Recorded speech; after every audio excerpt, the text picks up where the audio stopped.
एक रात 150 रुपए में एक आदमी ने सड़क किनारे खड़ी महिला को बुलाया। जैसे ही वो बिस्तर पर लेटी, आदमी ने जेब से एक डिब्बी निकाली जिसमें था ताजा सुअर का तेल। महिला को लगा शायद कोई अजीब फैंटेसी होगी, इसलिए चुपचाप बाहों पर तेल लगवाने लगी। तभी उसने एक मुड़ी हुई छुरी निकाली। वो बोला, बस तेल उतारने के लिए है। लेकिन महिला समझ गई कुछ गड़बड़ है। जिस्म बेच सकती थी, जान नहीं। उसने मना कर दिया। पर अब वो सिर्फ एक ग्राहक नहीं, शिकारी बन चुका था। उसने महिला के बाल काटे और पूरे शरीर पर सुअर की चर्बी लपेट दी। एक दिन एक रात तक वो तेल जमता और सड़ता रहा। फिर शुरू हुआ असली खेल। उसने जम चुकी परतें छुरी से उतारी, इवन बालों तक को नहीं छोड़ा। हर टुकड़े को प्रोसेस किया और आखिर में तैयार की एक अजीब परफ्यूम, खूबसूरत लड़की की गंध। अगले दिन उसने वो खुशबू हाथों पर लगाई। पास खड़ा एक कुत्ता जो उसी महिला से जुड़ा था दौड़ा और हाथ चाटने लगा। उसके चेहरे पर थी एक डरावनी मुस्कान, जैसे कोई पागल वैज्ञानिक पहली बार कामयाब हुआ हो। लेकिन ये तो बस शुरुआत थी। उसके पास थी 12 और खाली बोतलें, और अब उसे चाहिए थी 12 और लड़कियां, ताकि वो पूरी कर सके अपनी 13वीं खुशबू की दीवानगी। कुछ ही दिनों में उसकी नजर जुड़वा बहनों पर पड़ी। एक पार्टी के बाद जब सब मस्ती में थे, उसने मौका देखा और दोनों को मार डाला। बाल काटे गए और अगली परफ्यूम बनने लगी। जुड़वा बहनों की हत्या के बाद उसने उनके शरीर को सुअर की चर्बी में भीगे मलमल के कपड़ों से लपेट दिया। सुबह होते ही चर्बी जम चुकी थी और छुरी चलाकर उसने फिर से गंध निकाल ली। इस बार जो परफ्यूम बनी उसमें कुछ और ही था, एक रहस्यमयी ताकत। जिसने भी वो खुशबू सूंघी, जैसे होश खो बैठा। गुस्सैल बॉस भी पिघल गया और उस खुशबू का दीवाना बन गया। इसके बाद वो दोनों लाशों को नदी में फेंक आया। जब शव मिले तो शहर दहल उठा। पर हैरानी की बात ये थी, ना बलात्कार ना लूट, बस बाल गायब थे और शरीर से कोई अजीब चीज निकाली गई थी। लोगों के मन में सवाल उठे, क्या खूबसूरती अब जानलेवा बन चुकी है, या इसके पीछे कोई गहरी साजिश है? जिनके घरों में बेटियां थीं, उन्होंने दरवाजे बंद कर लिए। शहर सन्नाटे में डूब गया। लेकिन वो नहीं रुका। अब उसकी नजर पड़ी सेंट मेरी चर्च पर, और एक रात वो वहां से एक युवती को उठा लाया, एक साध्वी जिसे लोग भगवान की बेटी कहते थे। इस बार हद पार हो चुकी थी। चर्च के पादरी ने माइक उठाया और भीड़ के सामने गरज उठा, ये शैतान, ये अभिशाप, इसे नफरत की आग जला दे, इसकी आत्मा कभी चैन न पाए। तभी एक चिट्ठी पादरी के सामने रखी गई जिसमें लिखा था, अब सिर्फ 2 खुशबू बाकी हैं। आखिरकार वो शैतान पकड़ा गया। पर हकीकत कुछ और थी। सरकार ने रसूखदारों के दबाव में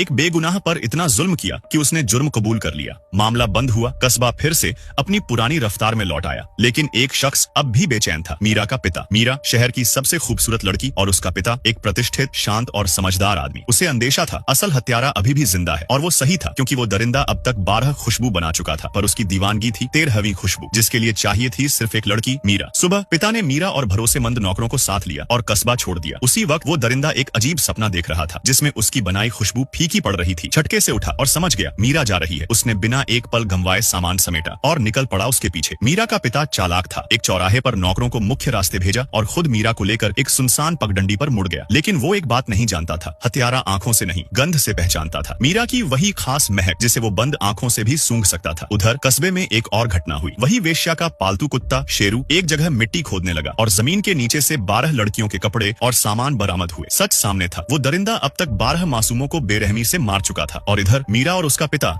एक दूरस्थ सराय में रुके हुए थे, लेकिन उन्हें नहीं पता था शिकारी अब एक कदम पीछे है। उस रात दरिंदे ने वो सराय पूरी की पूरी बुक कर ली थी। रात ढली और जब सब सो चुके थे, वो मीरा की खुशबू का पीछा करते हुए चुपचाप उसके कमरे तक पहुंचा। कमरे में हल्की रोशनी थी और मीरा बस वैसी ही मासूम और खूबसूरत, लेकिन उसके अंदर एक बीमार सोच पल रही थी। उसे लगता था कि वक्त खूबसूरती को मिटा देता है, लेकिन इत्र उसे अमर बना सकता है। सुबह जब मीरा का पिता दरवाजा खोलता है, सामने पड़ी थी उसकी बेटी की ठंडी निर्जीव देह। उधर वो पागल 13वीं खुशबू बना चुका था। जब सब इत्रों को मिलाया तो बनी अलौकिक खुशबू, जिसकी महक इंसानों की सोच को मोड़ देती थी। लेकिन तभी सिपाही उसे पकड़ लेते हैं। भागते हुए वो आखिरी बोतल छुपा देता है। कैद में मीरा के पिता ने पूछा, क्यों मारी मेरी बेटी को? वो बस मुस्कुराया, क्योंकि मुझे उसकी जरूरत थी। पिता ने उसकी आंखों में देखा और कहा, मैं तुझे मरते देखूंगा, हड्डी दर हड्डी टूटते हुए। पूरा शहर इकट्ठा हुआ था उसकी सजा देखने। ये कोई मौत नहीं थी, ये एक तमाशा था। लेकिन तभी कहानी ने मोड़ लिया। फांसी से पहले उसने अपने रूमाल पर 13वीं खुशबू की एक बूंद डाली। महक फैलते ही पास के सिपाही ठिठक गए। उन्होंने उसके मैले कपड़े हटाए और रॉयल पोशाक पहना दी। एक बग्घी आई, उसे सम्मान से मंच तक लाया गया, और जैसे ही वो बग्घी से उतरा, लोगों ने अपनी टोपियां उतार दी। कुछ घुटनों पर गिर गए, जैसे वो कोई हत्यारा नहीं, कोई देवता हो। वो मंच पर चढ़ा, जल्लाद जिसे उसे मारना था अब उसकी खुशबू में खोया, झुक गया। उसने जेब से रूमाल निकाला और 13वीं खुशबू की 2 और बूंदें डाली, क्योंकि अब उसका सपना था इन 13 मासूम लड़कियों की गंध पूरी दुनिया में छा जाए। 13वीं खुशबू की 2 बूंदें हवा में घुली और एक पल में ही वो गंध सबकी नाक में समा गई। भीड़ सन्न थी। फिर जैसे कोई नशा टूटा, लोगों ने हुआन हू करना शुरू कर दिया। कठोर चेहरा लिए खड़ा पादरी भी घुटनों पर गिर पड़ा। ये इंसान नहीं, ये तो कोई फरिश्ता है। हर कोई उसे देख रहा था, जैसे किसी चमत्कार को, जैसे कोई खुदा जमीन पर उतर आया हो, और वो मुस्कुरा रहा रहा था, उसे सब मिल चुका था, इज्जत पूजने वाले लोग, खुदा बनने का एहसास। लेकिन तभी हवा ने